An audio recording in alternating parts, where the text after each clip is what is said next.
Alam mo, minsan may mga tao talagang toxic. Yung kahit anong bait mo, kahit anong paliwanag mo, at kahit anong effort mo, hindi pa rin sila nagbabago. Guess what?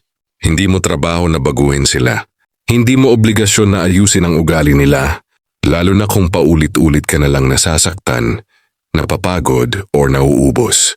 Yung kaya mo lang talagang kontrolin ay kung gaano sila kalapit or kalayo sa buhay mo. Limitahan mo ang access, iwasan mo ang drama, piliin mo ang kapayapaan mo kaysa sa pakikipagsagutan. Kasi minsan, ang pinakamature na paraan ng pagharap sa toxic na tao ay hindi pakikipag-away, hindi sermon, hindi pagpilit, kundi distansya. Hindi mo sila kailangang baguhin. Ang kailangan mo lang protektahan ay ang sarili mo. At kapag nagawa mo yon, doon mo mararamdaman kung gaano pala kagaan ang buhay kapag hindi mo pinapapasok yung lason sa sistema mo. Kasi ang peace of mind, hindi iyan hinihingi. Ginagawa yan